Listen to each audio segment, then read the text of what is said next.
aujourd'hui, tous les étudiants, tout le monde, dispose d'un téléphone portable. Et il y a lieu de se poser la question, pourquoi pas ne l'utilisons pas dans l'éducation, dans la formation tout simplement. Alors je voudrais vous proposer ici rapidement, dans cette vidéo, un exemple d'utilisation du mobile dans des quiz, dans des QCM, rapidement des QCM de 10 minutes, et puis après, tout le monde s'y met, travaille, et puis après, le résultat, c'est un fichier qui contient la note de tous les étudiants en même temps. Écoutons la vidéo. Usage du téléphone portable dans l'éducation. Utiliser un mobile dans l'éducation, dans le quiz, dans le QCM est devenu une chose courante aujourd'hui. Et je voudrais, dans cette vidéo, vous présenter le cas de e-mobile quiz qu'on pratique en biochimie.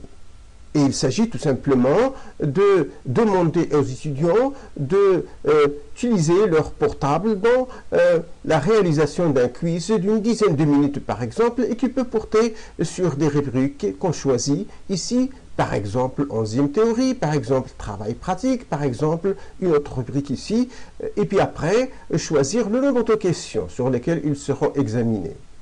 Évidemment, ils vont mettre leur nom, le groupe, et puis après, ils vont commencer le quiz.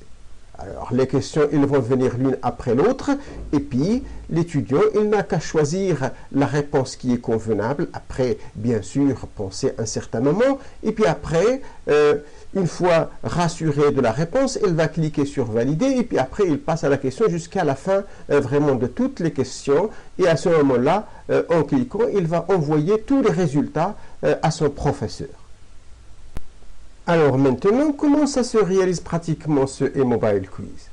Il se réalise de la manière suivante: le temps voulu du quiz, de l'interrogation écrite, les étudiants ils sont demandés à se connecter à l'Internet via le Wi-Fi, l'identifiant suivant, le mot de passe, etc.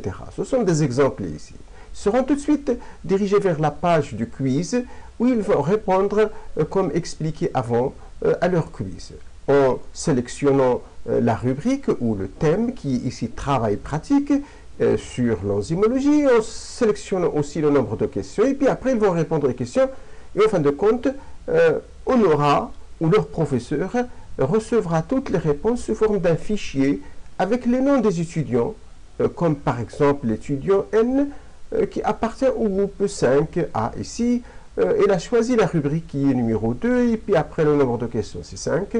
On peut suivre évidemment toutes les informations. Il a passé le temps marqué ici et il a eu une note sur 20 comme il est mentionné ici. Ce sont des exemples. Le professeur, il peut faire un quiz vide, un quiz stop pour marquer la fin de cette liste, et évidemment l'autre groupe, il va continuer à remplir avec ses résultats la fiche ou la liste que le professeur il va évidemment diagnostiquer par la suite.